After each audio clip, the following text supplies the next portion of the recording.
Today, I'm going to tell you a little bit about myself and then the star of the hour, our guest speaker. My name is Omar Zaza. I'm Assistant Professor of Arab Muslim Ethnicities and Diaspora Studies in the Department of Race and Resistance Studies at San Francisco State University. Just very quickly, the Ahmed Studies program was founded by senior scholar Rabab Abdul Hadi and is housed in the Historic College of Ethnic Studies at San Francisco State University, alongside the studies of indigenous communities and other communities of color.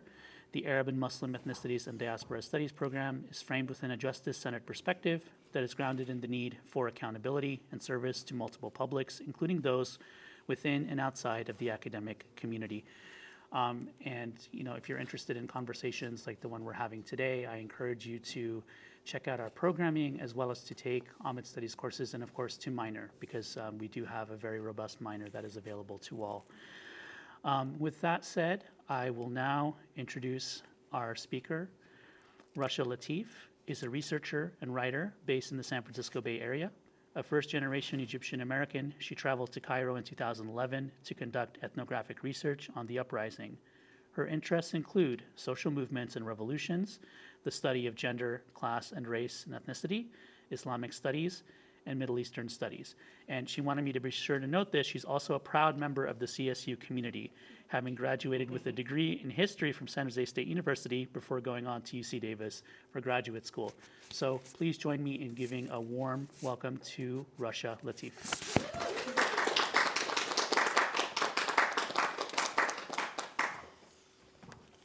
Thank you so much, Omar, for that kind introduction. It's an honor to be here with you all at San Francisco State University. Of course, that's long known for its, bold history of student activism and its fierce resistance and commitment to justice. This campus has always been a catalyst for revolutionary thought and action, and I'm grateful to be part of that living and breathing conversation today.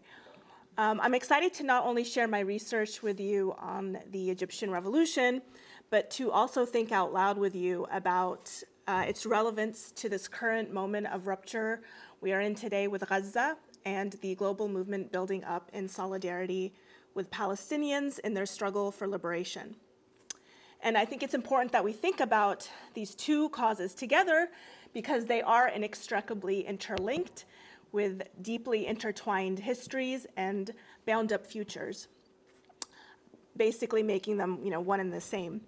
And I think, so of course, is there an issue? Sorry, okay. Of course, what ties these two struggles together, along with, I would say, all the other Arab Spring movements, are the common forces that they are up against, right? So on the one hand, you have the settler colonial state of Israel, the US's imperial outpost in the region, dispossessing and massacring Palestinians.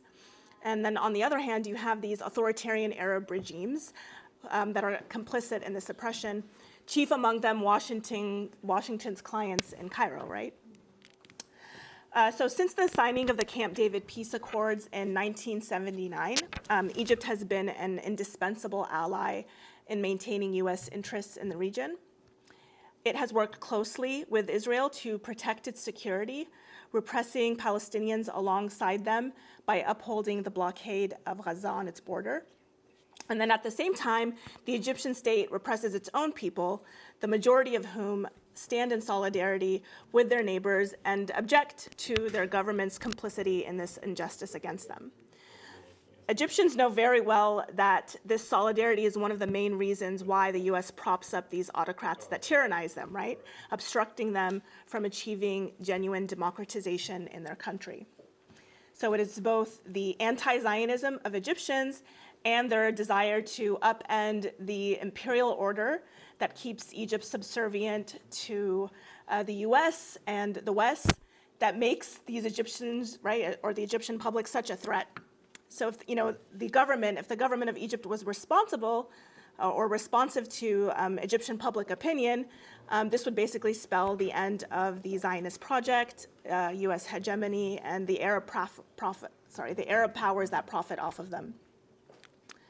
And this is why Palestinian intellectuals such as George Habash saw that region-wide revolts were necessary for their liberation. His famous slogan, "The road to Jerusalem passes through Amman, Damascus, and Cairo," speaks to this. And this is a belief that Egyptians had long shared, right?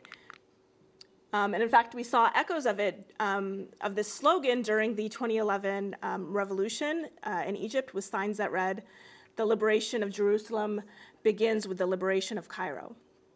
And we also saw actions from the revolutionaries that demonstrated their solidarity and their belief in this idea.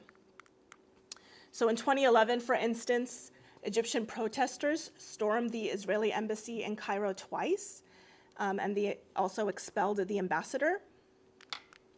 And then in November of 2012, during another Israeli military operation in Gaza, a convoy of Egyptian activists broke the siege through the Rafah border. The convoy was about 550 people strong, making it the largest civilian group to enter the Gaza Strip since 1967, and one of the most moving and I would say inspiring expressions of solidarity with Palestinians ever, right? And these are scenes from a joint press conference that they held with Palestinian activists at Al-Shifa Hospital, if you guys remember that. This was during the mission. And during that press conference, the Egyptian organizers emphasized that their revolution would not succeed unless Palestine was free.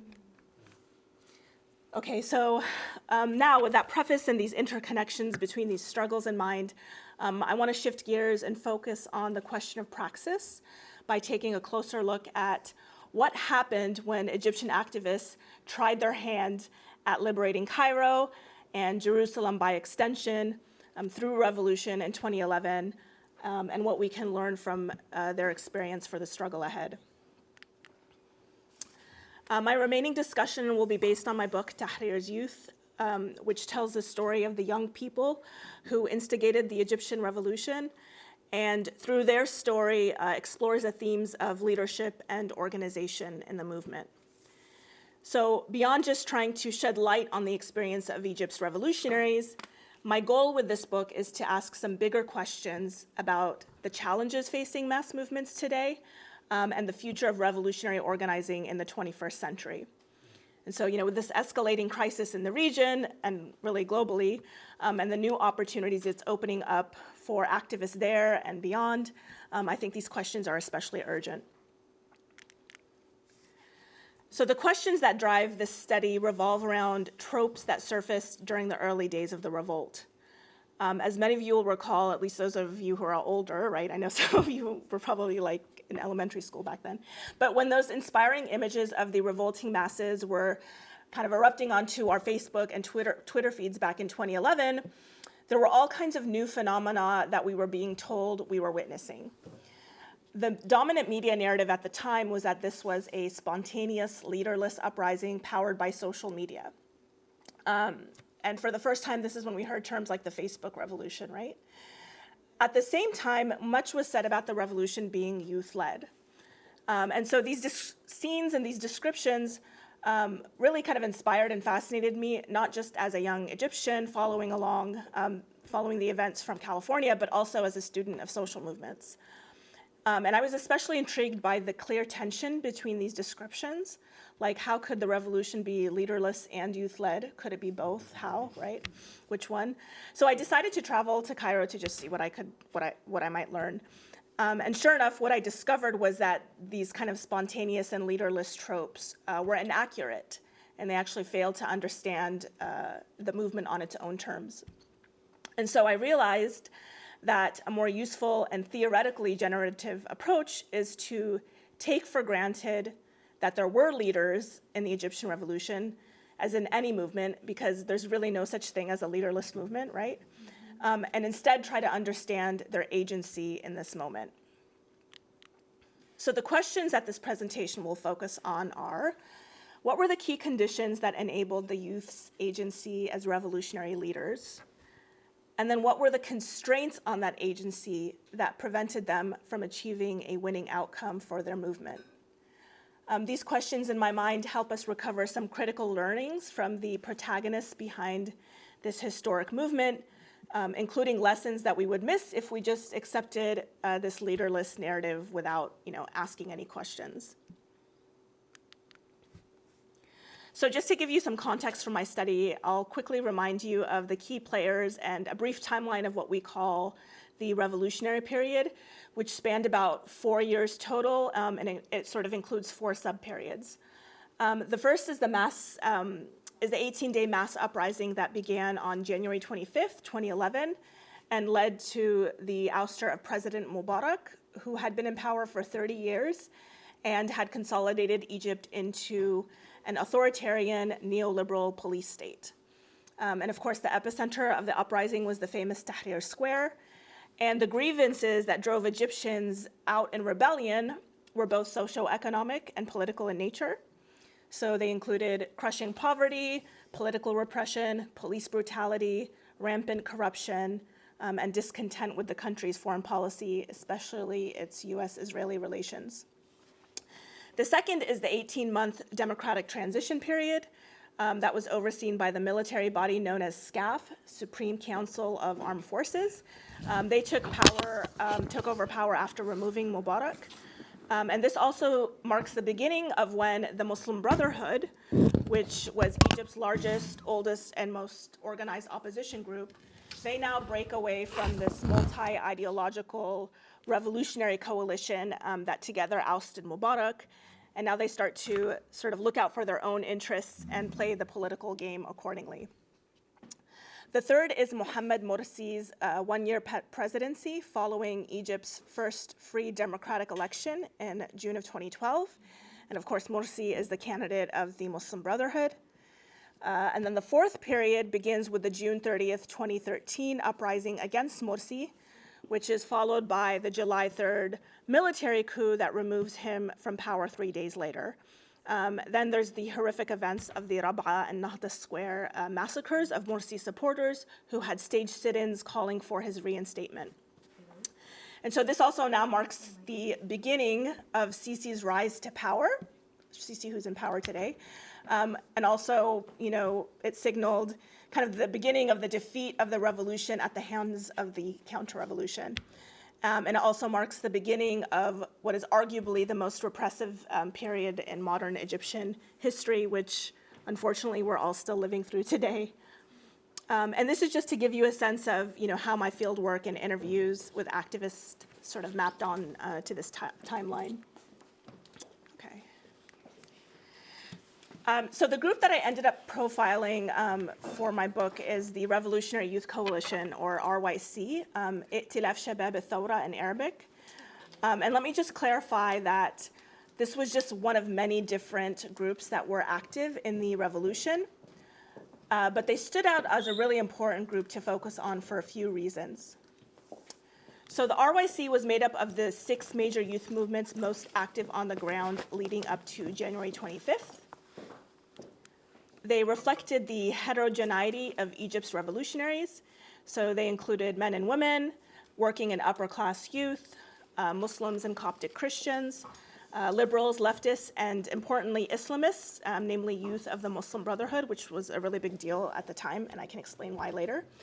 And so basically what brought this sort of eclectic group of activists together was their joint opposition to the regime and the oppressive status quo, and the shared sense of national pride and mutual desire for dignity and social justice.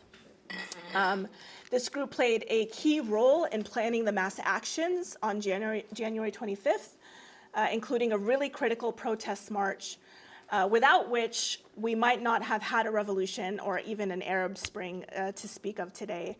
And I know that's a bold claim, but I will defend it shortly. But they also, so after January 25th, they also took a lead role in organizing the sit-in in Tahrir Square, and they continued to play a really important leadership and organizing role in the revolutionary scene after Mubarak's ouster. The RYC was also the first unified front born of this nationwide revolt. And in fact, they were the closest thing the revolution ever had to a vanguard organization. which makes them, to me, the best candidates for helping us understand leadership processes and activist agency in the revolution. Okay, so now let's take a look at this question of activist agency during this revolutionary period by exploring it through 3 different themes. The first has to do with this question of spontaneity and leaderlessness. The second has to do with the challenges they faced trying to establish revolutionary leadership, right? So how that unfolded during the 18-day uprising and the remaining revolutionary period. And the third has to do with how horizontalism played out during the movement, right? So how it was an advantage early on, then a liability later, and then even a catastrophe sort of towards the end of the movement. So these latter 2 themes are kind of going to go hand in hand, so I'll be discussing them together. So I'd like to begin by telling you all the story of January 25th, 2011, this watershed day in Egyptian history from an angle that I think will be new to a lot of you. So imagine it's the end of the day on January 25th. There are thousands upon thousands of Egyptians protesting in Tahrir Square, calling for the regime's downfall, and an unprecedented uprising that surprised pundits and protesters alike. Now, what made this event such a game changer wasn't just the exceptionally large number of people that came out to protest, but also the type of people who came out. So for the first time, we saw like old and young people, rich and notably very poor people. And the fact that they actually managed to circumvent the police that were deployed against them and descend upon this strategically located, sprawling open square in the center of Cairo. So this last point is really important to emphasize because, remember, Egypt was a police state with a terrifying riot police force that was specifically designed to prevent the large amassing of people and to quash protests, right?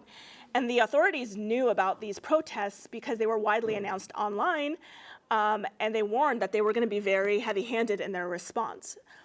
So the question then is, like, what made all of these people come out despite this threat?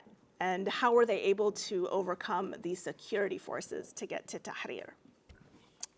So it turns out that there's this incredible backstory here that the Western media mostly missed, and it's actually still largely unknown today.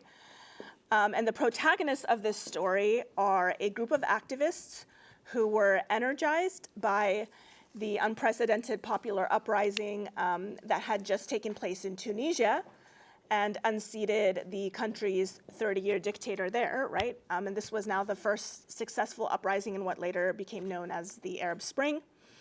So these Egyptian activists, they already had a day of protest planned for what was Police Day, January 25th. This was a national holiday that Mubarak had instituted in 2009 to celebrate the service of police and kind of maintaining Egypt's security. But the activists had since appropriated that holiday to protest the ruthlessness of the police state. And then now that Tunisia had this uprising and they had this day of action plan, they were suddenly looking at it very differently and wondering if they could make it an even bigger event. So this is an illustration of a brilliant mobilization strategy that the activists came up with for drawing out a critical mass of protesters onto the streets, starting with Egyptians from the lower and working classes who don't normally protest but had plenty of reasons to, right? And the reason they didn't normally protest is because of what? Anyone guess? Fear, their fear of the police, okay? So the goal of this strategy was actually specifically designed to help them overcome that fear. And it was the brainchild of this activist, Mahmoud Sami, and it was 2-pronged. So the first involved a ruse to distract police. They announced 20 protest locations across Cairo for demonstrators to gather at, and they then promoted that on social media. And the idea was to decoy the police to these locations. The second prong involved mobilizing a march from a secret 21st location, and they ended up choosing, this neighborhood called Bulak al-Dakrur, a popular sort of poor quarter on the outskirts of Cairo, as the starting point of their march. So the plan was to try to mobilize a large march that could quickly grow into an unstoppable snowball down Cairo's streets, arriving at Mustafa Mahmoud Square, which was one of those 20 protest location sites they announced online. The idea was to arrive there before the police caught wind of them. So that's what they did. On January 25th, that morning, Mahmoud and about 250 of his fellow organizers meet to execute their plan, and it works. And the response was really incredible, in fact, and it far surpassed their expectations. And I'd like to just share some of the recollections the activists shared with me of that day. So Abdurrahman described their shock and euphoria as they sort of poured over Nahia Bridge, which was, their successful execution of the first leg of their march or strategy. And so he says, it was as if the people were gushing from beneath the ground. We began crying and hugging each other, and we kept shouting, Intasarna, we won. What had we won exactly? Who knew? What was coming? Nobody knew. And then Mustafa also recalled this moment for me very excitedly. Before this, we'd organize a march, and at times we'd be only 20 or 30 people. When there were 500 in our protests, we were over the moon. Now, we couldn't see the beginning of the march from its end. We were so beside ourselves. There was this feeling that if this many people had mobilized, that meant something major had shifted in the country. And then Tariq shares how they reacted when they got to Mustafa Mahmoud and found way more protesters there than they expected. We were all dazed and like, what are we going to do with all of these people? That's when we started to say to Tahrir Square. So the activists then quickly sketch a route for their march to Tahrir. And while there were other veins feeding into the square from all over Cairo that day, veins of protesters, right? This was the one that brought in the critical mass of protesters that helped facilitate the people's game-changing siege of the square. So that's why I say without it, we might not have had a revolution or an Arab Spring, because the revolution in Egypt was the catalyst for the Arab Spring, along with Tunisia. But I share this story basically to demonstrate why it's reductive to call this eruption spontaneous, right? Because clearly, rather than spontaneous, this was a case of painstaking planning by very purposeful actors that was met with the wildly unexpected. And this speaks to a second problem with this framing, which is that, the activists were talking about previous protests that they've organized, right, in these quotes. So they're actually building on a history of action and praxis that they had been developing in the years before. So when you call this, uprising spontaneous, it's problematic because that framing makes this, it's just ahistorical, right? And it also glosses over the fact that the uprising was made possible by young activists who were part of a growing oppositional movement that they were actively radicalizing through new, youthful forms of political action and imagination.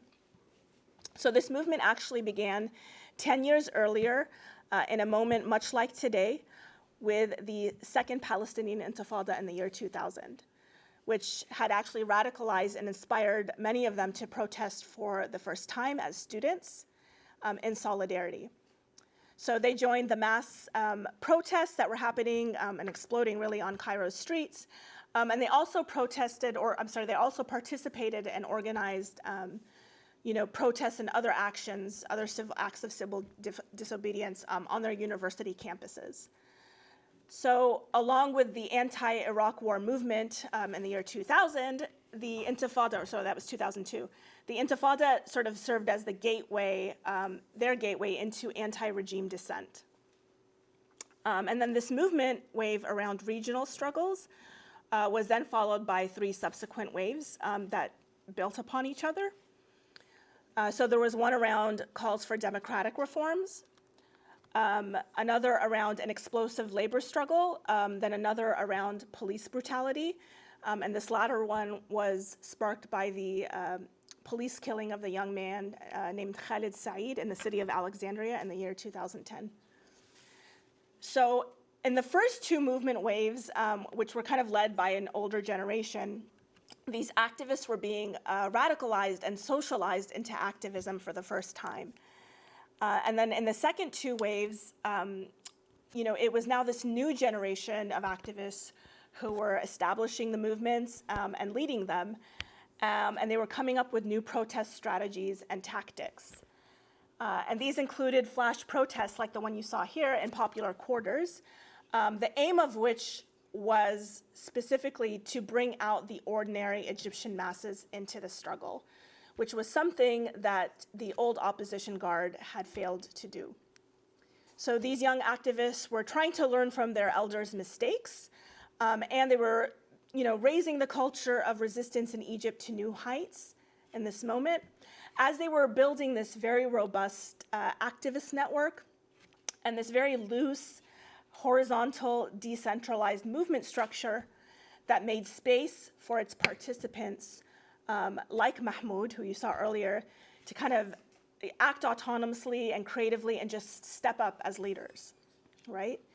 So this horizontalism becomes the defining feature of this resistance movement.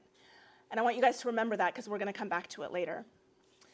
But this brings me to the next point, that I want to make, which is that the reason these youth were able to even conceive and sort of successfully execute a strategy like this was because they identified as members of the marginalized classes of these, in these quarters, and they were embedded among them in this kind of urban periphery where they had been experimenting with these tactics, right? So Mahmoud himself, Mahmoud Sami, he had grown up in one of these popular quarters. He was very well versed in the grievances, the spaces, the mobilities, and the vulnerabilities of its residents. And he knew very well, he understood how to negotiate them and leverage them in his planning to the advantage of January 25th. And of course, one of those vulnerabilities was the fear that people had of police, right? Who dominated these neighborhoods. And it's important to think about why they were there in the first place, right? These police were there to actually prevent and kind of erect barriers between these citizens and dissidents like Mahmoud and his peers who might inspire them to rise up, right? That's why they were kind of one of the main reasons they were present there. And the activists themselves knew this, and so they were trying to kind of test these boundaries in the years before, find breaks in the dams and blind spots. And they were doing this not as outsiders to these areas, they were doing it as insiders, right? So all of this knowledge and experience that these activists it shaped their agency in this January 25th moment.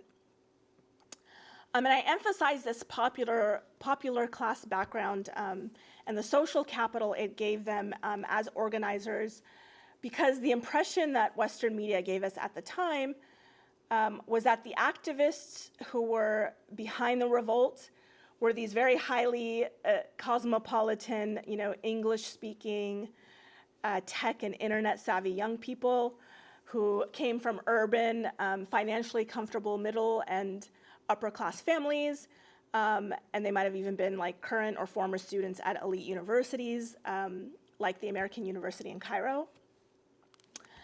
And this Time magazine cover I showed you earlier is the perfect example of that, right?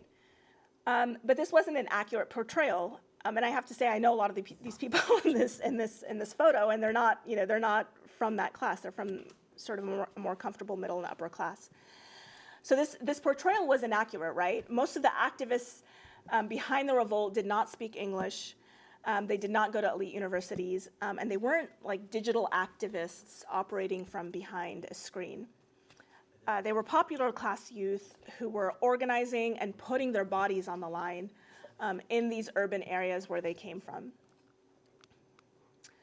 So this isn't primarily a social media story. That's just one part of the story of how the activists were exercising their agency. And all of this really makes me question this leaderless term and wonder whether we need to start thinking of new terms like leaderful, which is something that's been used more and more frequently, as a way to sort of describe these movements. Okay. So now I want to look at what happens with the activists during the 18 days, beginning with a return to this quote from Tariq when he said, "What are we going to do with all of these people?" One of the reasons why I really love this quote is because it captures the shock and the kind of dilemma the activists found themselves in on January 25th, right? So with the success of their mass action, something unexpected is happening to them that they weren't even prepared for. Their status is suddenly changing from activists to revolutionaries, and they're trying to wrap their heads around what this means. None of them had ever imagined the possibility of revolution, even though they might have dreamt of it, right? So they were unprepared when this opportunity suddenly availed itself to them. The eradication of political space under Mubarak meant that they never really had the opportunity to engage in real political life and develop political acumen beyond, organizing and leading protests. So now they're trying to figure out what role they should play, if any, as leaders in this nascent revolutionary struggle. And this brings me to the next reason why I really love this quote. It reminds me of another question a famous revolutionary once asked. Does anybody want to guess who that person is and what that question is? Come on, this is SF State, man. I got to have at least one hand. Famous Marxist from a long time ago. No guesses? What is to be done, right? This is the title of Lenin's famous book on revolutionary organizing and strategizing. So Tariq's question actually almost sounds like a spin-off of this famous question to me. So it turns out that the questions the activists were engaging with were really no different from those that occupied celebrated revolutionary strategists from the Marxist tradition, like Lenin and Luxemburg. And it's the question of, are the masses capable of carrying out a revolution spontaneously on their own, or do they need leaders to organize them? And so Lenin was of the opinion that the masses couldn't do it on their own. They needed the guidance and leadership of professional revolutionaries who were tied to a highly disciplined, centralized, hierarchical vanguard organization. And then Luxemburg, on the other hand, saw this as elitist and argued that the masses were capable of becoming their own leaders naturally through their engagement with the struggle, at least early on. She might have changed her views later, but that's another discussion. So what I'm interested in is how these ideas, which generally map on to these concepts of, verticalism and horizontalism in movements, how they played out amongst the activists and shaped their agency during the uprising. So eventually, as the events escalate, the network of youth activists and movements that had together sparked January 25th come to the realization that they do, in fact, need to provide some kind of leadership to the square and to this larger movement, or else this whole thing was going to fall apart. And so about 10 days into the uprising, they announced their consolidation as the Revolutionary Youth Coalition. So I'll talk now about the dynamics and developments that led to their formation, and then the challenges they faced afterwards.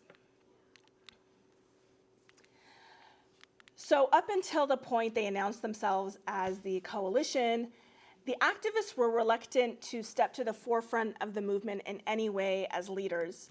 And instead, they were trying to kind of lead from behind the scenes, and they were engaging in what I like to call performing leaderlessness, right? So there were several reasons for this. The first had to do with the horizontal, decentralized nature of their movement, which had carried over from the previous period, right? So just remember that, their status changed, right, from activists to revolutionaries, but what remained constant, what didn't change, was that movement structure. So just as that horizontal movement structure had for years empowered them to take initiative and act autonomously and creatively, it was now empowering the thousands of Egyptians who were joining the movement to do the same. And so in doing so, it started to now constrain the activists and how they could show up as leaders. So the more the movement grew, the less the young revolutionaries felt it was their place to proclaim to be its leaders. It was now a mass people's movement.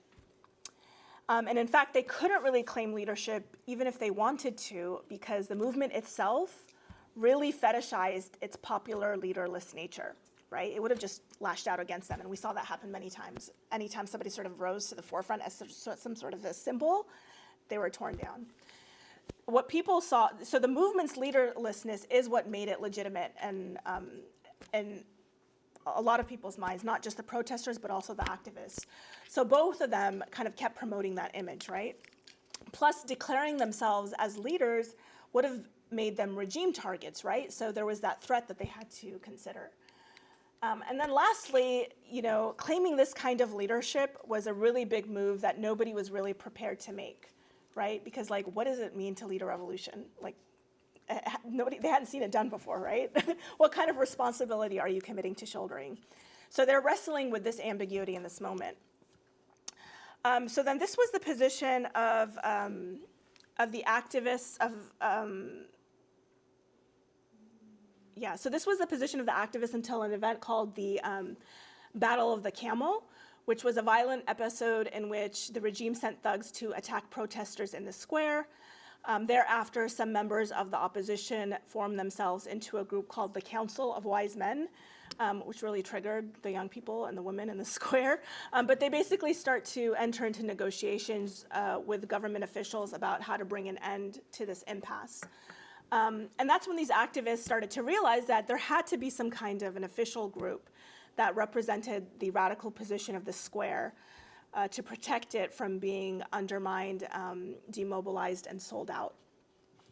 So they announced the RYC on February 6th, and their first proclamation was, there's no negotiations before the departure, right? They said that they were going to continue to occupy the square until all of their demands were met. So in this moment, the RYC now becomes the closest thing to a vanguard in the square. But then after the RYC's formation, it became clear to RYC members and other groups that as an organizational front for the revolution, it was insufficient, right? The RYC was insufficient. There was still this need to institute a wider consensus among the many opposition forces present on how to move forward through the establishment of a more representative body. And this became especially urgent as they were trying to escalate and get Mubarak to step down. And they still didn't have a body that could claim power on behalf of the revolution. So one of the constraints that the RYC ran up against is the fact that they lacked political experience and senior rank, right? So they attempted to overcome this by engaging with the old guard and bringing them into a larger revolutionary coalition. But then there were these intergenerational tensions that started to surface. The old guard had felt upstaged by the youth, and the friction that resulted from that really hindered efforts to produce leadership and build revolutionary organizations. The other challenge the revolutionaries faced had to do with their commitment to bottom-up consensus building processes, which is known as participatory democratic practice, as their method for collective decision-making. So this horizontalism and democratic practice proved to be extremely time-consuming and didn't match the urgency of the revolutionary moment, right? Especially as the elite were also trying to make moves to contain the movement, right? So in this moment, this structure, this method wasn't really serving them. In the end, the culmination of all of this was that the revolutionaries were outmaneuvered by SCAF, who took power before they could coordinate and seize it themselves in the form of a popularly backed civilian-led transitional government or something else. And then these dynamics carry over into what we call the transitional period and become even more complicated, right? So with Mubarak removed, the young revolutionaries lose the common cause that unified them. They also now have to deal with SCAF being in power and the Muslim Brotherhood basically throwing them under the bus. So basically they're out-organized, right? They were put in this position where they had to figure out how to build the plane as they were flying it, and they could just never really get ahead of their opponents. Okay. So there were these moments in the revolution, after the 18-day uprising that felt like history was repeating itself and giving revolutionaries a second chance to make up for the mistakes they made in that early 18-day uprising, right? And one of those moments was the so-called Second Revolution, which coincided with the Mohammed Mahmoud street clashes in November of 2011. Now, what happens is that the activists fall into the same dynamics they did back then. They basically struggled to escape them. And I got to see this for myself because I was actually there during this time. So this pressure to perform leaderlessness comes up again. And I think the perfect example of that is this sign that appeared in Tahrir. So it articulates rules that the protesters should follow in the square, but it's signed by the Egyptian people when in fact, clearly, right, there was a group behind it that was unwilling to put their name on it. The second was this sort of leadership archipelago phenomena, where the movement felt like a bunch of islands with different leadership groups emerging on them.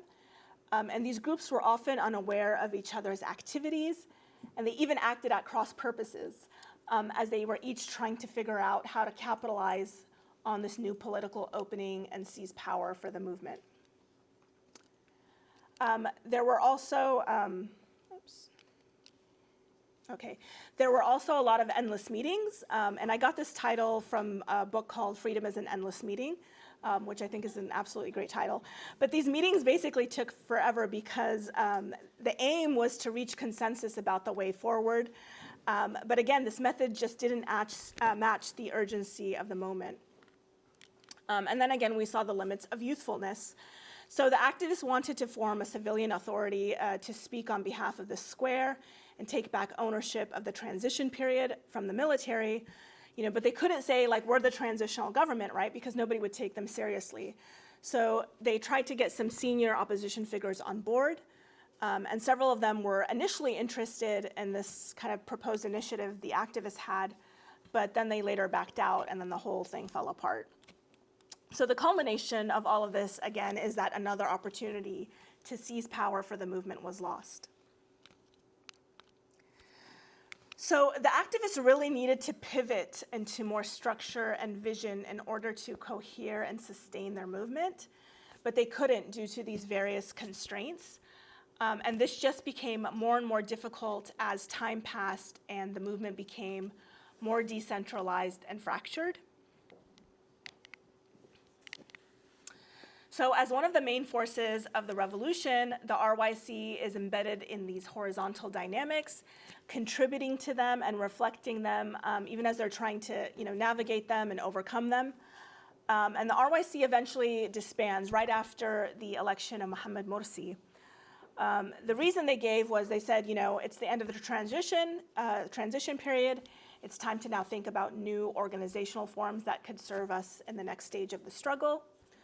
But the truth is, they also disbanded because by this point, they were really struggling a lot as a coalition due to internal and external challenges caused by these dynamics. And one of them, and we could talk about this in the QA, was their ideological differences, which now began to create a wedge between them.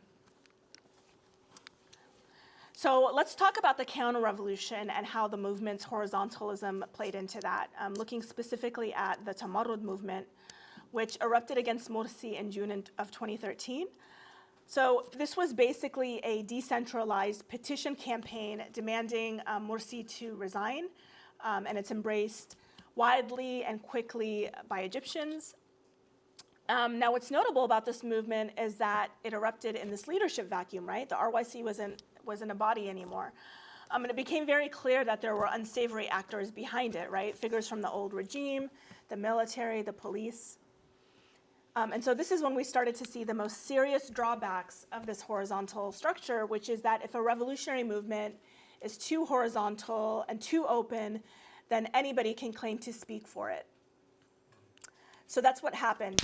The deep state basically appropriated the language and tactics of the revolution to carry out the counter-revolution. So what Tamarrud shows us then is that this agendaless, leaderless, structureless, diffuse movement model is very vulnerable to being co-opted. Okay, so where does this all leave us today, right? I want to share this hopeful reflection from activist Ula Shahba. She says, I think revolution is still achievable. I don't think of it as a step back. I think of it as a process. that we've always realized it will be ups and downs. I think we had to go through this. Let's see. We're hoping it doesn't bring us down. I really love this quote from Ola because it speaks to this idea of revolution as an iterative process and a learning experience. I think it's a reminder to avoid fixating on the outcome and calling this like a failed project, and instead stay focused on the potential. And it reminds me of another quote from our friend Lenin, and especially this part about how we had to go through this, right? He says, there are moments in history when a desperate struggle of the masses, even for a hopeless cause, is essential for the further schooling of these masses and their struggle training the next generation. So jumping off of Lenin's remarks, I like to think of the Egyptian Revolution as this masterclass in the challenges of revolutionary leadership and organizing in the 21st century. My hope is that my book will help us better understand the complexity of this challenge and stretch the ideas of classical Marxist theorists like Lenin as we try to learn from this experience and theorize new ways forward for our movements. So in that spirit, I'm going to share a few questions that I'm grappling with for you all to consider, and I have a lot, but these are some of the more general ones.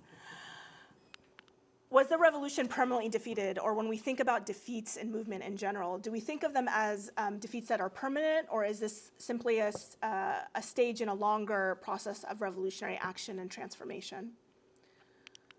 How might this experiment lead us to more effective modes of revolutionary leadership and organization? Are the choices between verticalism and horizontalism, or is the lesson that contemporary revolutionary movements have to be imagined, organized, and led completely differently? And I think that these are really important questions to think about in light of the wave of mass movements that have erupted around the globe since 2011. A lot of, this movement wave, starting with Occupy, I would say, was actually, it was sort of, what instigated was the Egyptian Revolution, right, which makes that movement so historic. And a lot of these movements have in some way shared characteristics with the Egyptian Revolution or have mirrored different aspects or even intentionally replicated it, right? And one of those things is its loose horizontal organizational form. But just as we saw this become a liability for the Egyptian Revolution, the same has happened for a lot of these movements. So this brings me back full circle to the moment we're in today with Gaza. I think as absolutely horrific as this tragedy has been, it's also given us this unprecedented hopeful opening. I think it's ignited, we've seen it ignite mass protests across the Middle East, evoking the memory of the Arab Spring. In Cairo, we saw Egyptians bravely take to the streets despite the security risk. They marched to Tahrir Square. I think it was October 2023. They had a small opening and they took it. They ran to Tahrir Square and they chanted bread, freedom, and an Arab Palestine, which was a spin-off of their famous 2011 slogan, bread, freedom, and social justice. And I think that's a clear reflection of the central place Palestine still holds in their revolutionary imagination. And then, of course, the solidarity protests globally have been some of the largest and most sustained we've seen yet. And indeed, the most inspiring expression of that solidarity to me has been the recent student uprisings, right? Shout out to SFSU, you guys are down there in the corner.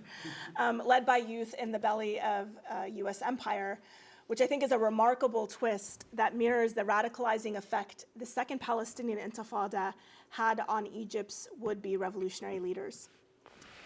So, Gaza has been radicalizing people across the global south and north as it's been exposing the duplicity of the West and the hollowness of their liberal rules-based order.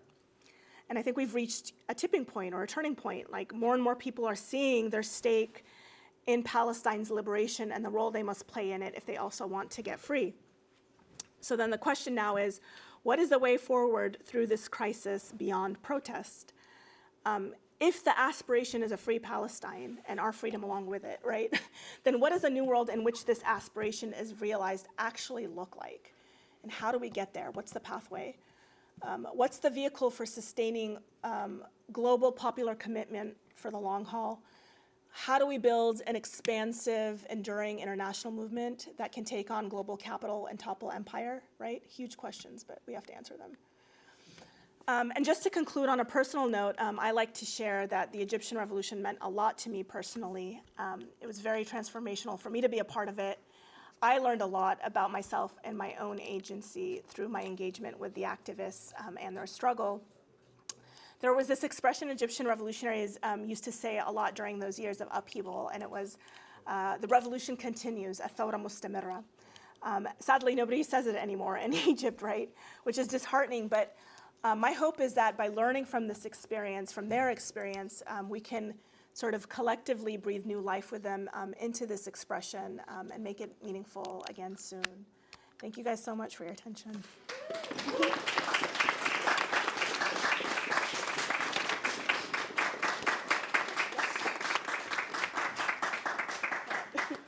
Thank you so much, Rusha. Sorry, I should have announced this at the beginning, but if you have a little bit more time, don't leave yet. We're about to have a brief moderated conversation, then we'll have audience Q&A, and there will be book sales at this table over here. So hang out if you can. They're just going to change the setup a little bit.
presentation now. I need to rethink some of them, but I'm still really glad to be in conversation.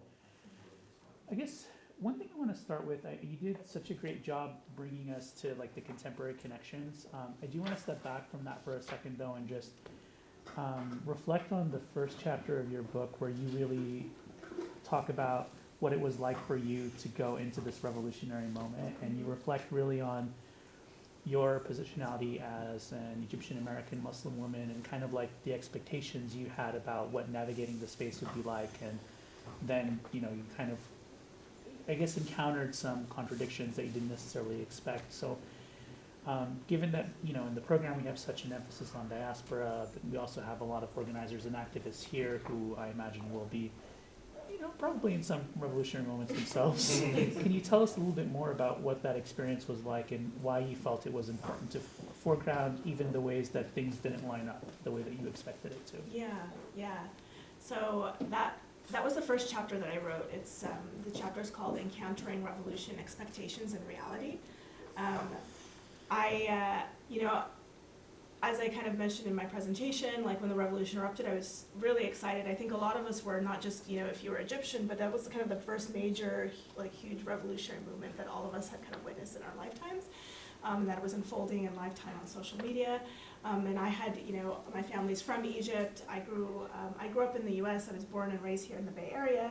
But I did, go to Egypt a few times growing up, and I actually lived there after I finished my undergraduate at San Jose State. I went there for a few years and studied Arabic and worked for a period of time. So I already had this connection to the country, and I just felt, at the time I was looking for a topic for my graduate research on movements and youth and leadership. So I really couldn't believe my luck.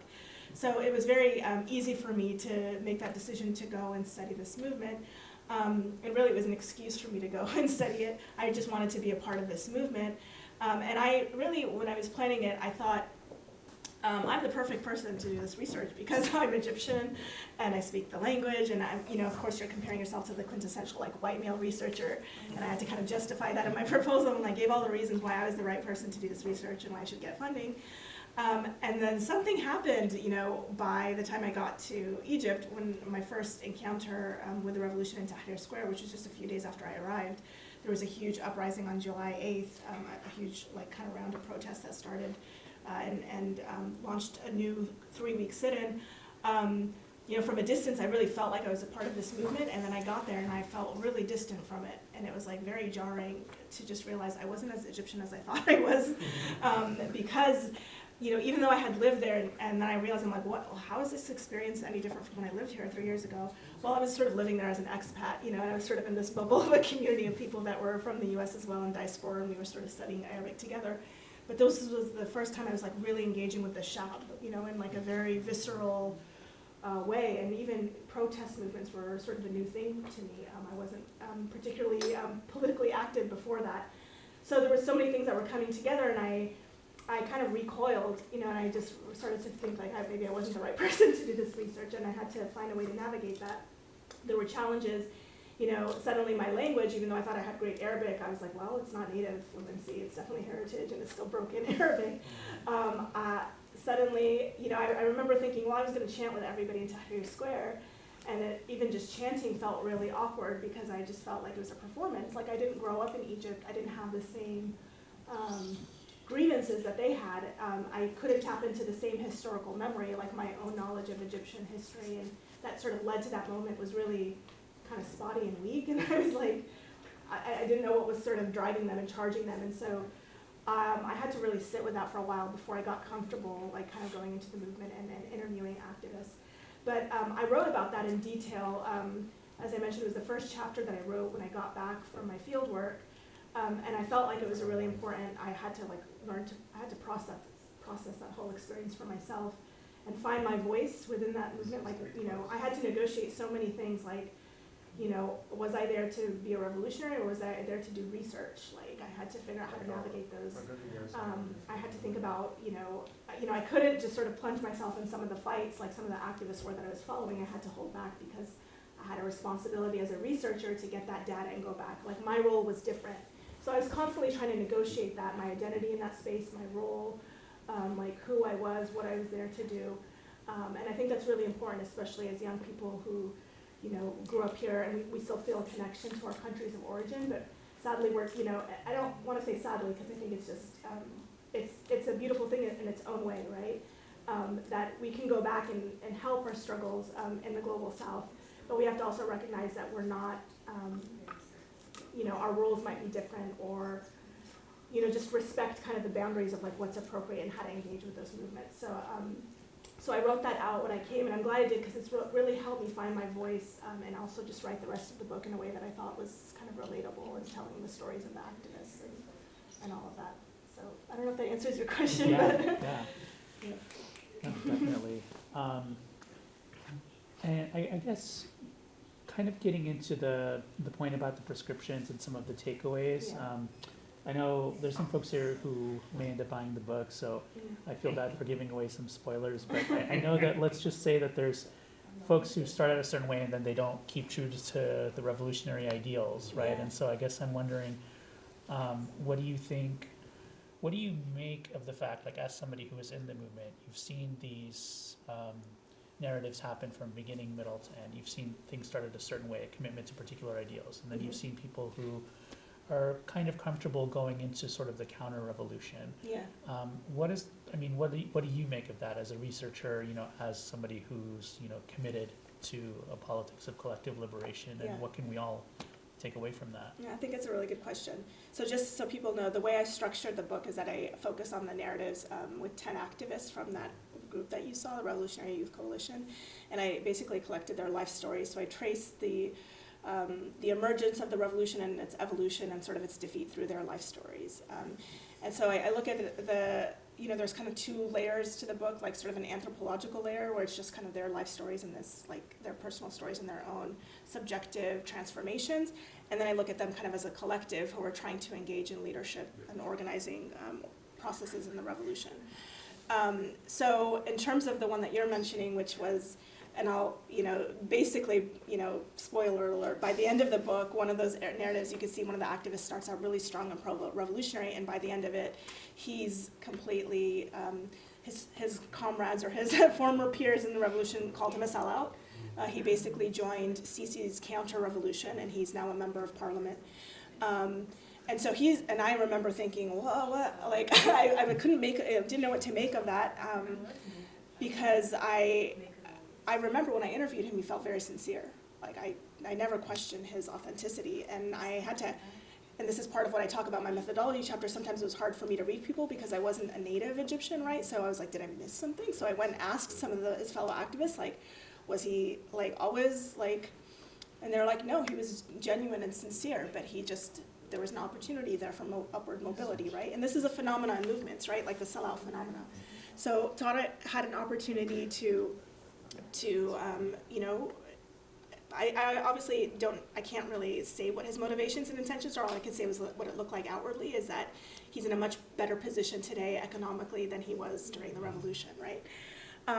And I've thought about that a lot because I remember even talking to Egyptian revolutionaries, like, how do we make sense of like sellouts? And he's just like, and they're like, well, we don't. I was like, no, I feel like there's something to theorize there. And for me, I felt like it was some related to the themes I'm talking about in the presentation. Is like when you don't have a really clear trajectory for the movement and a clear like vision and organizational structure, it becomes very easy for people to sort of go off the rails a little bit and still talk as if they're representing the revolution.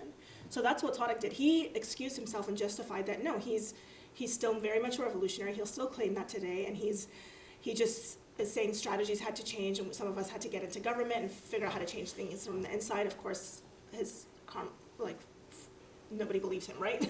But the point is, like, what made it so easy for him to defect in that way? If there was a stronger kind of vision for what the revolution wanted to see happen in Egypt, and a clear kind of cohesive plan for getting there, would it have been as easy for him to defect? If there was a stronger, just like boundaries, like the movement itself didn't feel bounded enough. So that fluidity, that porousness of it, just made it hard to keep it like that a thing that you can name and say like you're in and you're out, Like there was no group that could kind of give it that sort of shape and who could speak about its boundaries with that kind of authority, if that makes sense. So I'm still thinking through that, but that's sort of where I've arrived at with that question. Thank you. Yeah. I think maybe I'll do one more, and then we can open it up to the audience. Well, it's really great to read your book, and I think it comes out at a particular moment where there's sort of a broader reconsideration of some of the kind of common held narratives about the uprisings. And you do a great job, I think, in dismantling those, right? The kind of like, I don't know, like the hegemonic reading versus the actual, embedded reality of them. But I guess what I'd like to ask, just in the more, I know this sounds very basic, but what compelled you to think, okay, I'm going to actually go ahead and publish this, and I'm going to make, this kind of public intervention? Because, of course, a research project can stay a research project, right?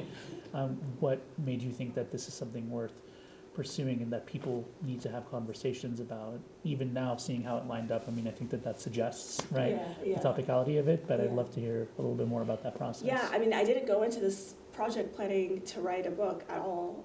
It was just an excuse to participate in the revolution. I was like, great, the door kind of opened and it was like perfect alignment. So I went and I got funding. And I was actually only going to be there for 3 months for that summer and come back and just like bust out and it was actually a master's thesis. This wasn't actually even a PhD project. And 3 months, just because of the nature, and I talk about this in that methodology chapter, the nature of the revolutionary environment. It was very hard to carry research out in that environment, especially when you're interviewing like the frontline activists who kept getting snatched away by like crisis after crisis. So I talk about those dynamics in detail, but I had to keep delaying my stay so I could get those interviews. So I ended up staying for 6 months and got most of them, fortunately, that I wanted to.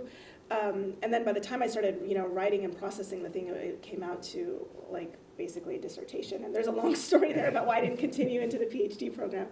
But essentially, so I was, I was advised to, I'll tell you guys the story. I was advised to publish it by my advisors. They were like, this is too important of a story that nobody seems to have like put their finger on, and it should be published. I was like, okay, cool. This was in March of 2013, so it was actually before the coup. And so I had already graduated, I left grad school, and I was, I didn't have the chance to pivot into the PhD program, and I had to decide. So I was getting ready to do follow-up interviews just so I could publish it, and then the crisis erupted in 2013, and suddenly, like, you had the dynamic we just met, all these the activists that were, they were all on the same page before, started going in all these different directions. So I was like, well, now my story is totally dated. So I had to engage in the process, And there were a lot of times where I just felt like, I don't want to, why am I doing this? Like, where is this going, right? But I just really felt like that intention, that commitment I made early on, I felt it really in Tahrir Square. I remember when I heard that story about Mahmoud and what the activists did I was like, how come nobody told me the story? Like, how come nobody's talking about it? And I just remembered thinking, like, this seems like a really important group, like, historically, and I don't see any other researchers here trying to document their story. I guess that's my role. And I felt this responsibility to just, like this story is going to get totally lost. And I think the more that I worked on the manuscript and the more that I started to see, like, how it was significant. And keep in mind, while I was doing that, there was now all of these other movements. There was, like, Occupy, Black Lives Matter, like, one after the other. I was like, and then I started to detect a pattern here. I'm like, wait a minute. I think this book can help us think about these questions, right? So my book, as I was developing it, it was sort of in conversation with those events as well in the back of my head. And so by the time I came out, it came out, I really didn't even, I was just going to publish it. I was like, I did my duty to the revolution. I, did my part. I wasn't really a revolutionary in the sense that I was protesting and doing that, but I documented it for them so that they could have something to reflect on and look back on. I didn't want that to be lost for the movement. But, that it was after that where I learned of, even the term activist ethnography wasn't something I learned, I knew about until after I published my book, right? So, just things started to happen to give me perspective on the book and how important it was. And then, of course, when Gaza erupted, I was like, wait a minute, now I see the full trajectory of this, it's almost this full circle. So it felt really important to just bring this into conversation. I think there's a lot of what I was trying to do in the presentation was highlight some of the pain points of the activists, because if you just say it's leaderless and there was no organization, you miss all the learnings, right? And I think those pain points, those dilemmas are really useful and instructive in theorizing what, okay, what do we try to do next, right? And so my concern, with a lot of movements is the movement activity. I mean, I think we're starting to evolve beyond that. There's other books that have come out that are also sort of speaking to this question of leadership and organization. But how do we reimagine this? And how do you actually reimagine this whole project of revolution itself? Because I think that we're at that point that we have to really figure it out with everything that's happening. So, I'm still pushing this book out because I think it can contribute a lot to that conversation. And as far as I've seen, it's at least definitely for the Arab Spring, it's sort of the first activist ethnography to kind of come out to really just engage with the activists and their questions. There's other books that do it too, but they take on other themes as well. So I'm hoping, it'll just help us push that conversation forward. Thank you. Thank you. I think that's the perfect transition. So we'll go ahead and open it up to audience Q&A. I believe there should be a mic that's going to come around any minute.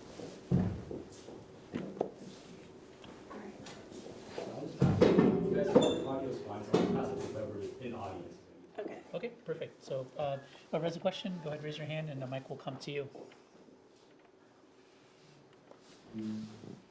Hello, do you hear me? Yes. Okay. One, thank you for being here. Two, thank you for also providing questions that you also wrestle with. I think being in the audience when someone who is a researcher who seems very scholarly and everything and it's very comforting to also see that you're wrestling with a lot of the things that we are as well. I want to ask you about your hierarchical and horizontal structure. How do you think of that? Because I, in organizations myself, like to operate horizontally, but also realize and historically see the downfalls of that structure. How do you wrestle with that is my overall question. Okay. Do you want to ask a couple, or do you want to do them one by one? Yeah, why don't we get a few? Okay. So we'll get maybe two more. You talked about there being these multiple groups, even though there was no official leadership structure, these coalitions being built. Mm-hmm. It seems like when we see colonized and oppressed people typically break through, it's through these coalitions. Mm-hmm. But then finding a way after some of the dust settles, when maybe they didn't expect to win and they have decisions to make of what ways to go, the lack of that structure kind of leaves the door open to counter-revolution. Mm-hmm. What kind of things would you suggest if you were trying to help teach the leaders and revolutionaries of the future? What should they go into these coalitions knowing, or to help them plan so that afterwards there isn't this kind of power vacuum where they say, well, we kind of want this and you want this, so maybe we split up, and the fracturing seems to weaken the front and allow the counter-revolution to be more prevalent? Okay, maybe one more. Incredible work. I'm so excited to read the book. I was an undergrad when the Arab Spring came about, and living with a Tunisian roommate and a Palestinian roommate as well. I stayed up late watching these, actions and protests happen, and it marked me, and it really also helped me think in a different way as an organizer. So I want to thank you for archiving this analysis. And my question is more about memory.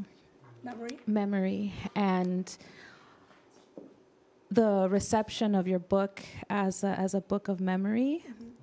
and the ways that organizers on the ground receive them. And I ask this question because oftentimes I've seen fallouts and relationships falling apart amongst organizers because of the battle over memory and who gets to be represented in that archive or in that memory. Mm-hmm.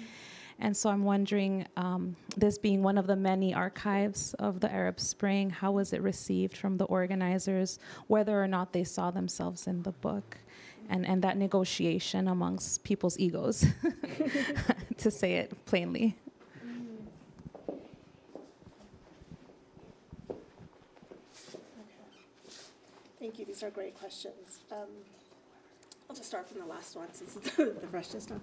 So I think that's a great question, the question of memory. In terms of the activists and how many, so so far it's been well received by the activists. The one issue is that it's in English, the book, so several of them don't speak English, so that's kind of an obstacle. I'm trying to get it translated, but the ones that do, a couple have like attended my presentations at different universities. So they have told me that they see themselves in it and that it was an accurate portrayal of their experience. So was really heartening. I think, like I said, once it's in Arabic, I'm excited to engage them more in it. I think that, in terms of like representation, so there's people in this book that I wish I had been able to profile more, but it was just a matter of like the dynamics in the revolution itself where it was just really hard to secure interviews. And I really tried. So if somebody doesn't feel like they were represented in the book, I'm like, you remember in Tahir, I chased you for months for an interview, right? So I did the best that I could with the circumstances, and I know I really tried, and that's why, that's part of why I had I have a whole chapter for my methodology, because I was anticipating, well, how come this person and how come not that person? I'm like, I'm telling you my whole process so you can understand how this unfolded and you can judge the kind of content of the book for yourself based on that. I think that's just a really good strategy if you're a researcher and a writer on movements, just put it all out there and let them decide. So I think that honesty helps. One of the main kind of things that I was, this was in a peer review, they were like, there aren't enough women in this book. And I'm like, well, I mean, that's a finding in and of itself. It's because women weren't very representative represented well in the RYC. You could see that there was only one woman in that picture, right? And Sally, unfortunately, wasn't somebody I was able to interview. She was the only official leader in the executive committee of the RYC. The other kind of non-official female leader was Ola, who you guys saw in that later picture. But Sally was the only woman and the only Christian in that group, and so I really wanted to talk to her. And she was one of the main reasons why I delayed my trip twice, because she kept saying she would give me an interview. But she was just so caught up, because of her position as well. She was just overwhelmed with everything that was happening, so it just never happened. Despite that, I went to great efforts to include her narrative as best as I could. Not her narrative, but her story, based on what I had learned about her from the other activists. So I did make a point to ask them about her and stuff. So I've tried my best to deal with those things that I knew were going to come up by just presenting a very robust methodology chapter and laying everything out for the reader. I hope that answers your question about memory. And then in terms of, I think these two questions kind of go together, but colonize people and what would I advise them moving forward or going into a revolutionary struggle to kind of anticipate. I mean, I think this is what I'm trying to say. I mean, so what I'm trying to do with that presentation is help people understand that the activists didn't go into this as revolutionaries. They went into it as activists. Nobody anticipated. They joked about it. They called it oh yeah, we're scheduling our revolution for January 25th because of Tunisia. But it was really just a joke. Nobody could really, they thought it could be a big event, but nobody thought Mubarak would. If you had asked them if Mubarak was going to step down in 18 days, they would have laughed hysterically. Nobody thought that could happen. So those dynamics, that revolutionary situation unfolded unexpectedly, and so their status was changed. So the thing is, they didn't really have a clear vision or a strategy of what they wanted to do in that moment. They had to kind of build that plane as they were flying it and figure it out on the fly. So I think the first lesson, and it's a lesson for all of us really, is that revolutionary situations still happen. Those moments still come. I think we thought, halas, that was behind us in the 20th century. Those moments don't come anymore, those opportunities, but they come, and they're becoming more frequent. And so that the lesson is to be prepared. So have a clear vision of what your project is. And so you need a revolutionary project to work towards. And I don't, one of the questions I have that this book raises for me is can you even carry out a revolution in just Egypt or in any country? Because of the way power functions now, if a revolution's about capturing state power, well, what do you do when all the power over the state is not within the ruling class of that state? It's within the hands of the U.S., right? It's within the hands of the Emirates right now.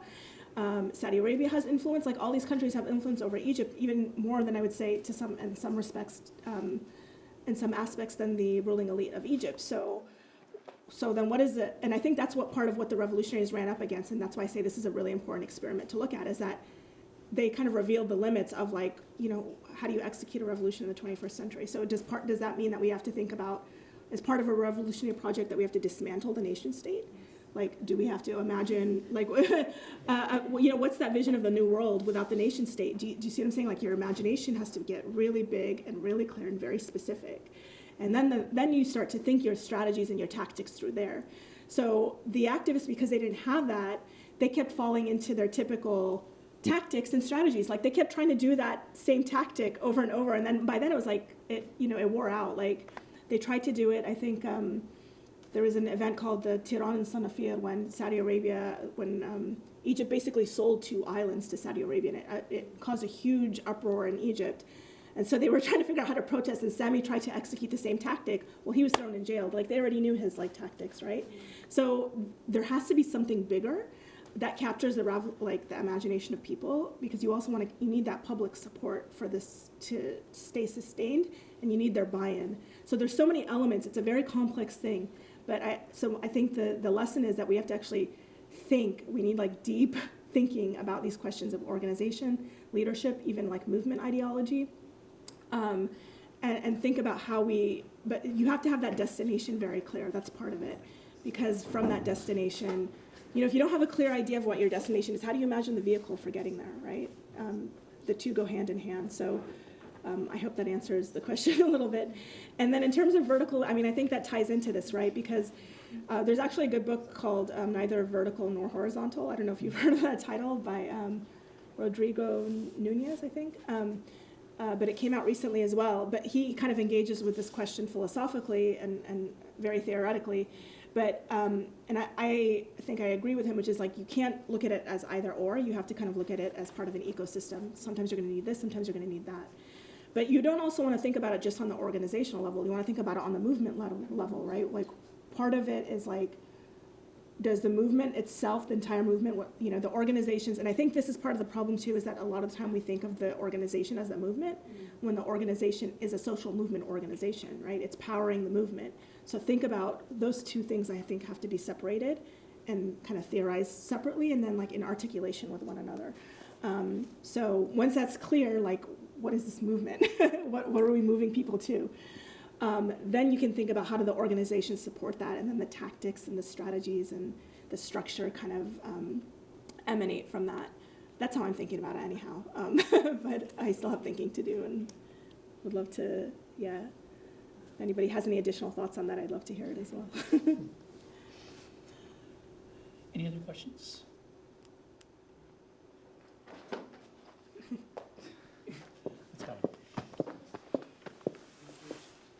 Someone who's also trying to go to grad school and do research back home, how do you go back without causing harm to your community? Because oftentimes you want to better them and talk about their issues that's happening there. Mm-hmm. Do you have to take a step back and be well, I'm just here researching, or you said, I'm also involved in it, or how do you go about that, and how do you make sure that the research you're doing and what you're doing is also helping them and not causing them? Because I think sometimes when we go into these things, we forget that sometimes we can cause harm intentionally or unintentionally, right? So that's just my question. Yeah, that's a good question.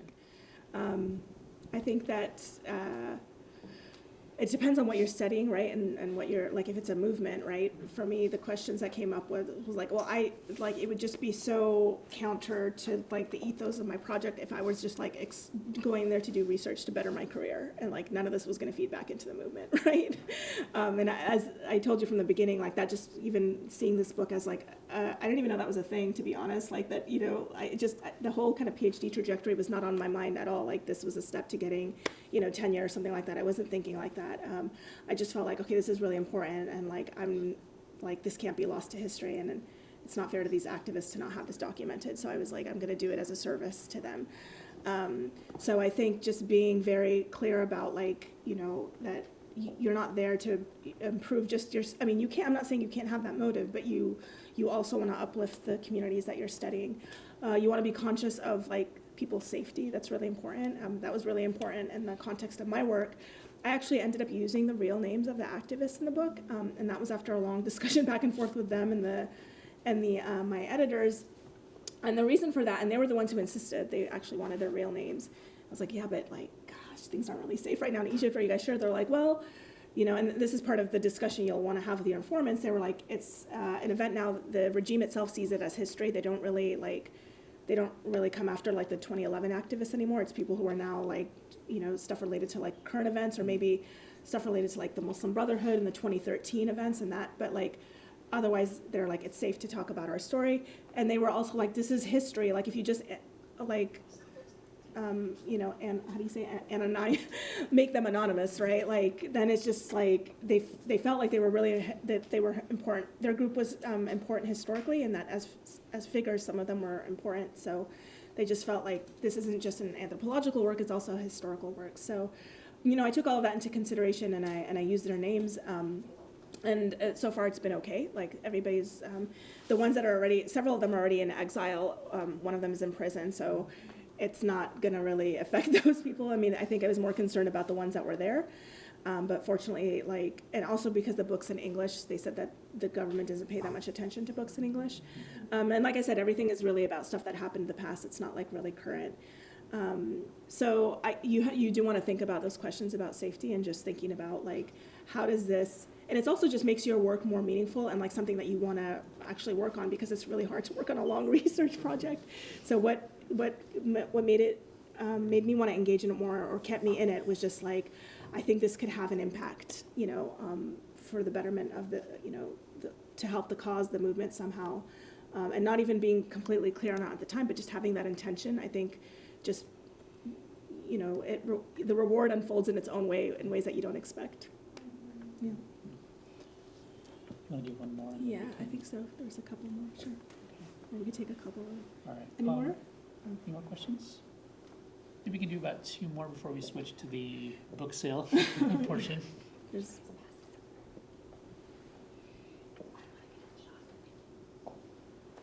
Make sure to speak straight into the mic for the live stream. For sure.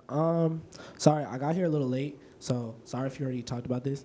But I wanted to know, like, your process of finding the name for your book, if it was something that, like, immediately came to you or came to you along the process. I just want to know more about that, because I think it's a really good title. yep. Any other ones? We can take a couple maybe. Yeah, we can take 2 more. Any more? I don't know if he's taking it. Okay. Going once, going twice. Okay, one more. I have so many questions. Maybe I should just read the book. You should. Awesome. Could you give advice to students in the room who are organizers, how to do the work of repair in terms of relationships that might be impacted by the state or even just themselves? If you saw any of that in your research process. Okay, so the book question, that title, so the subtitle, Leaders of a Leaderless Revolution, literally came to me like during the 18-day uprising, like before Mubarak stepped down or anything, just when all of those masses were like in the streets. And I was like, what's going on? How did this happen? Why do they keep saying it's leaderless? That can't be. Who are the leaders of this leaderless revolution, right? That was the question on my mind. And I was like, well, that's pretty snazzy. Like, it just kind of stuck in my head. So that was kind of the main title of my book for, or my manuscript for a while, until that it was kind of too long for the title of a book. So we had to figure out like a different title, and that's where Tahrir's Youth came from. So Tahrir's Youth, Leaders of a Leaderless Revolution. But yeah, I like the subtitle because I think it gets at that tension that I'm talking about, like how can you have leaders in a leaderless revolution, right? So that was the process. It was very straightforward, but it came to me very early on, and it really helped me think, just kind of keep the focus of my project from the beginning. In terms of the question of repair, I don't know that I have the answer to that question, because I don't know that I saw a lot of it in the Egyptian Revolution, to be honest. I think I've seen a lot of fallouts amongst activists. I will say that like there was especially a lot of fallouts after the 2013 massacre, when like people took different directions, and some even sided with they endorsed the massacre, which was like really shocking. I don't know that they ever repaired those relationships, the activists. I mean, certainly not with Tadic. Nobody's repaired the revelation with the activists I told you about who joined the NP. But some of the others who sort of kind of endorsed it, like I remember seeing really deep rifts amongst them online. But I think with time, it just kind of, when just the situation just got really bad in Egypt and like their friends were all getting imprisoned and like there was some kind of a natural like, I can't really say that I don't know what was in their heart. I don't know that the like forgiveness happened, but I felt like there was a sense of like some kind of camaraderie that was restored a little bit of just like we're all in this like crazy mess together, like you know what I mean, like not really judging each other as much. Like I know even for myself that you know there's a couple of activists I talk about in the book that sort of endorsed the massacre, but there was some that I didn't mention that I was like really personally upset with, like I can't believe you did that, like. And they tried to justify and stuff, but I'm also not in their shoes, right? And so I don't want to ever be like judgmental or feel like, you know, like I'm morally superior to them. You know, I don't know if I would have done the same thing in those circumstances. So, and I just always have to remember I'm like a researcher. But in terms of the relationships amongst themselves, like I said, I just started to see that there was kind of like things like kind of cooled off online, right? Whereas before it was like attacking each other, and then that kind of dissipated a little bit. So I don't know that I have advice about repairing relationships. That's not really kind of been an area of focus for my research, but that's just maybe the little bit of insight I have into that question. Yeah. You good? Maybe we can maybe one more to just kind of close this out.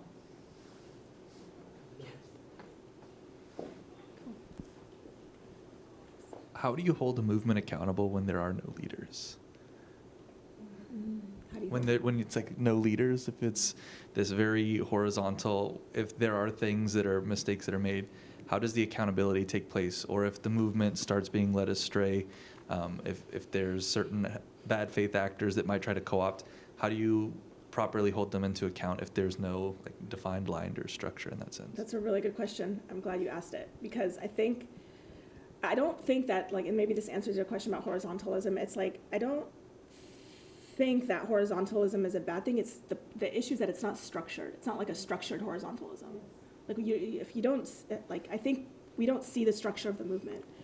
And I think it can have a structure. And once that structure is clear, then it becomes, okay, we all understand the structure, right? And then you can put in forms of accountability and whatnot. But the lack of the structure, I think, is what's like a real problem for our movements. And that's why one of the things I've often said in Q&As is like we have to really, because I think also organization and structure get conflated, and I think those are actually two very different things. And it goes back to that question of movement versus social movement organization, right? Like, so, you know, think of like this, the movement has a structure and then it has its organs, right? Like, and that's what needs to be organized.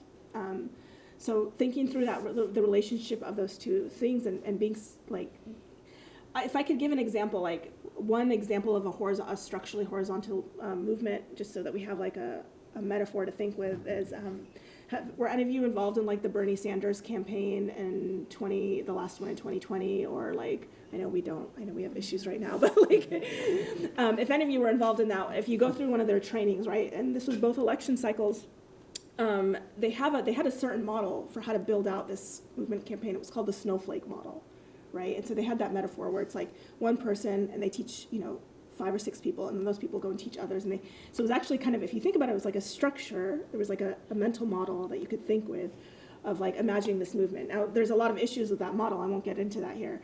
But the point is, like, you kind of need something like that, just something that is clear, and then it becomes easier to weave in accountability, to weave in thinking about destination, right? And that's a little bit how I'm thinking about it right now. Maybe it's just because I'm a very visual person. I'm like, just tell me, like, okay, what is this? How do I fit in? People will say things like, all hands on deck, and it's like, well, I need to see the deck so I know where to put my hands, right? Like, visuals, like concrete kind of models, I think, are things that we need to be thinking about. So right now, it's hard to hold people accountable, but I think once you have that, and it could be like something that helps us also think about how to coordinate with each other, right? So even if there isn't this leadership, it's like all of us are leaders, but like we're optimizing it for leaderfulness, right? Because when you don't have a structure, you can't optimize it. It's sort of like everything goes, and you can't hold people accountable. So thinking through some of those pain points, I think, is really important. Those are some starting points. I hope they're useful.